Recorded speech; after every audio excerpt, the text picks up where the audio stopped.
bienvenue. Dans un instant, le programme du jour, un point sur l'actualité, mais tout de suite, la chronique Les lundis déconfinés de Laurie. Bonjour Laurie. Bonjour Rémi, bonjour à tous. Fréquence protestante. Les lundis déconfinés, la chronique de Laurie Chamard. Rebonjour à vous, chers auditeurs et auditrices de Fréquence Protestante. Alors, je ne sais pas si vous avez suivi, mais il y a quelques semaines, c'était la finale de Koh-Lanta, un programme mi-jeu, mi-télé-réalité, dont le but est de survivre sur une île déserte pendant 40 jours en ne mangeant quasiment rien et en ne se faisant pas éliminer par les autres candidats. Et la finale a rassemblé plus de 7 millions de téléspectateurs, c'est énorme! Alors, je me suis demandé ce qui pouvait expliquer ce succès et je me suis rendu compte qu'il y avait des ressemblances avec nous, qui étions confinés à l'époque, comme par exemple le fait qu'ils soient eux-mêmes confinés avec environ 8 personnes par équipe et qu'ils ne parlent qu'à eux pendant 40 jours. Si vous êtes une famille nombreuse, vous voyez parfaitement ce que je veux dire, sauf qu'eux étaient sur une île paradisiaque au Fidji pendant que vous étiez en Seine-et-Marne.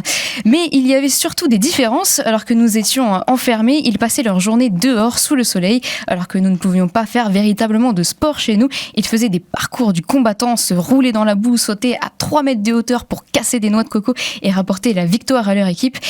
Et en fait, on s'est retrouvés comme dans les années 2000-2005 à observer, voire envier des gens qu'on ne connaissait pas. Et à la limite, moi je trouve ça sain.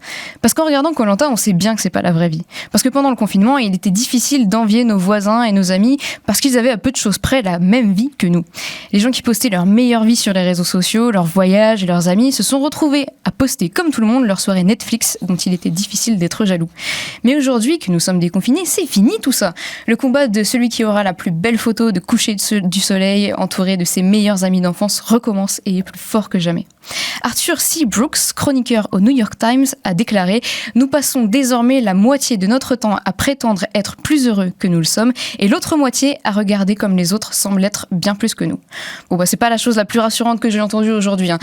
Mais il y a une autre conséquence à cette vie vécue par procuration, c'est le FOMO, Fear of Missing Out, soit la peur de louper quelque chose. Cette peur existe depuis longtemps, mais est accrue par cette occupation quotidienne qui est regarder les gens vivre à travers nos téléphones.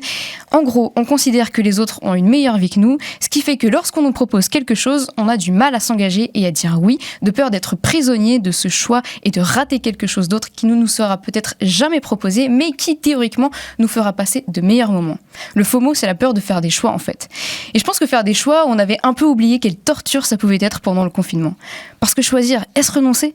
Même si nous avions 4 heures, je ne suis pas sûre que l'on puisse répondre à la question. Et si l'on prenait la question à l'envers ? Et si choisir, c'était en fait être libre ? Et si choisir nous faisait quitter cette sphère si inconfortable de l'incertitude, de l'attente d'avoir mieux et donc de l'insatisfaction ? Faire des choix, ça a été une source infinie de questions philosophiques et de films aussi.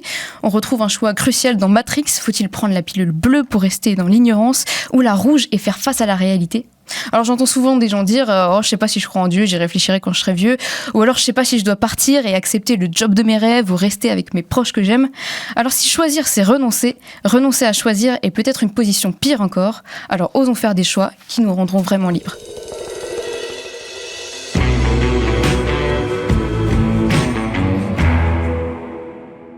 Et une chronique qui donne à réfléchir. Merci Laurie, on te retrouve la semaine prochaine pour un nouveau lundi déconfiné.